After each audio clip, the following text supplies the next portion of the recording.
Celestia is a spider.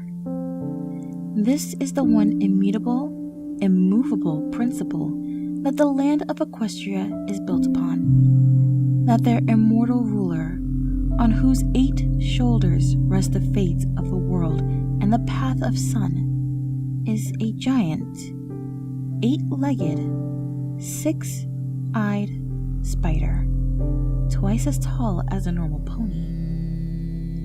This is the one truth Equestria stands by, and it's what shapes its culture and the lives of its citizens. There in a city, by the street near the bakery, is a shop of fake prosthetic legs, plastic, wood, and metal harnesses, and colored pieces ponies wear on their backs to simulate the image of their deity, anywhere from cheap hanging sticks to complex mechanisms of fully functioning spider legs. There, in front of the library, a boutique where one can get 2 extra sets of eyes painted on their face, and for a small extra price, get a pair of fake fangs to display. 8.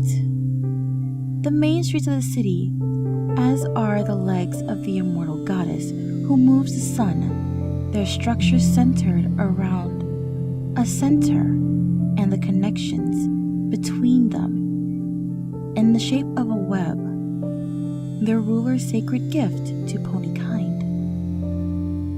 All through the town, cobwebs cover every corner, every hole, every passage, unbroken, and ponies walk around them, not to break them. Spiders are the animals consecrated to their princess, and it is a crime to harm them. Many bring them food and shelter, in hope of receiving good luck.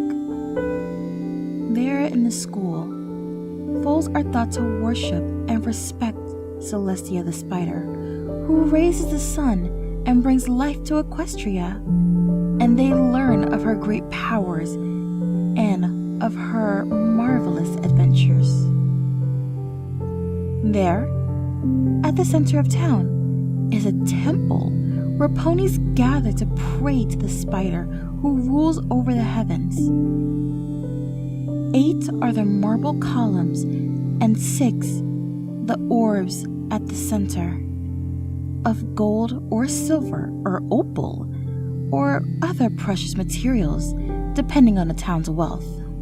There, near the fountain, an old pony sits on a box and preaches that there was once a time when Celestia was not a spider, but in fact a pony like the rest of them. He is laughed at, insulted, and made fun of, as every pony in Equestria knows this is a falsehood, the rambling of an old and crazy fool, and that Celestia is a spider, and the fact is immutable and irrefutable truth.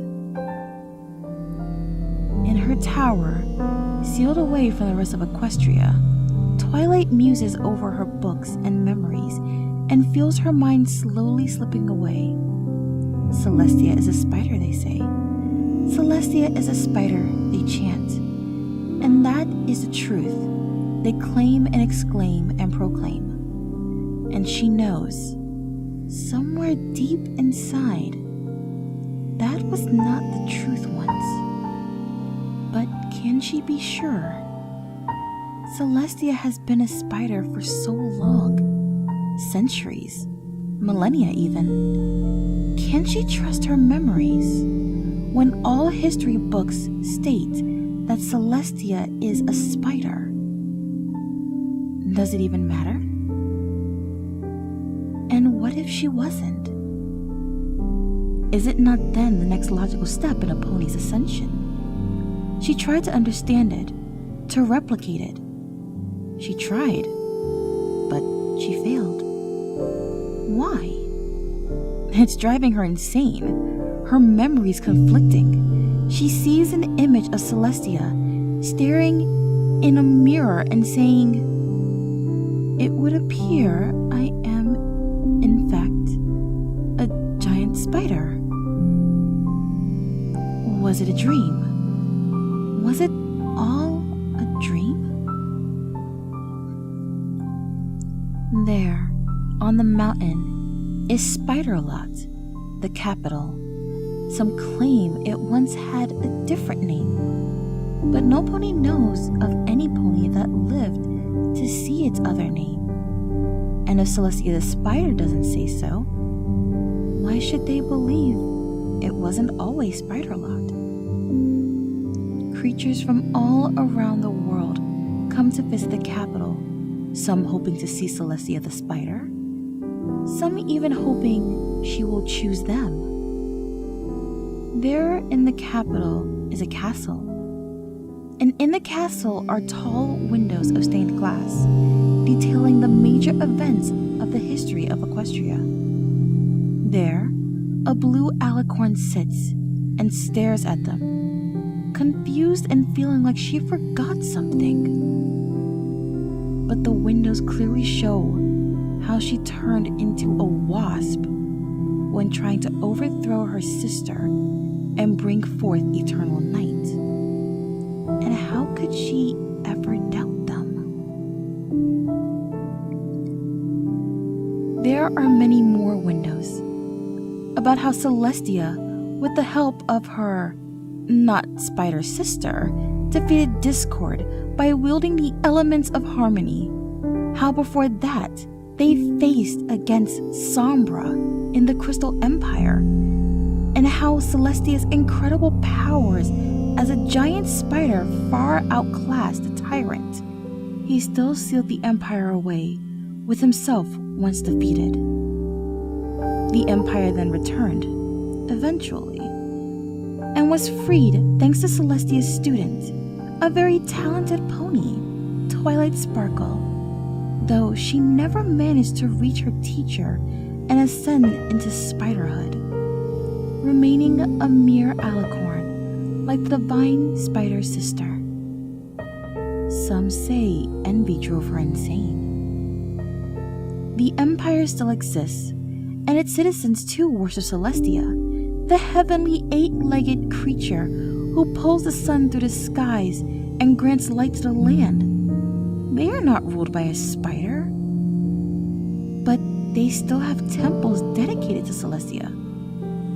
And Princess Flurry swears it, that for as long as she can remember, Celestia was a spider. Other windows adorn the walls of the castle, of how Celestia banished her sister-turned-giant wasp to the moon, how she chose her student, and she and her friends purged Luna of her waspness, of how Twilight later defeated Discord, more recently of how Celestia permanently defeated Queen Chrysalis by trapping her in her web and imprisoning her in the castle. There in the castle's hall are great threads of web weaved by Celestia. The guards and maids do not touch them, as they are sacred. And because they are also extremely sticky, leaving any pony who touches them permanently stuck. Not for long though, as Celestia will feel their presence on her web and come take them away. Some throw themselves intentionally at the webs, sacrificing themselves to please their goddess. Others are taken in the night by Celestia herself, moving silently on the walls and disappear forever.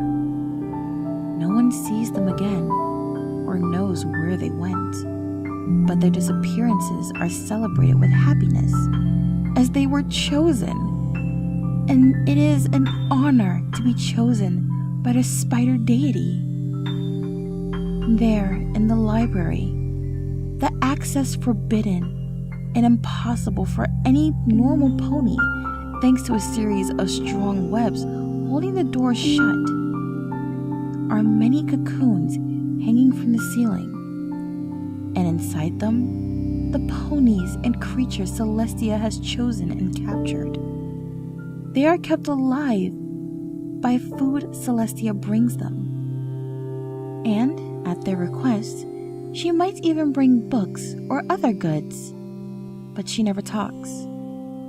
And they never see anything other than her shadow as she crawls over their cocoons. They spend their time chatting, telling stories, singing, and occasionally playing chess. One of them in particular excels at that, a strange creature who calls herself Chrysalis and claims to be the old changeling queen of the legends. No one knows how long she's been there. They all say she was already there when they arrived. But she says many strange and weird things, like that Celestia once wasn't a spider, so no one believes her anyway. There, in her room, comfortably resting on a web, is Celestia herself in all her spiderful glory. She reads a book, holding it with two of her legs, while a third holds a cup of tea she occasionally brings to her fangs to sip on. And she is, without the shadow of a doubt, a very large spider. Support me on Patreon and Ko-fi, links in the description. Thanks for listening, and be sure to subscribe. Good night, every pony.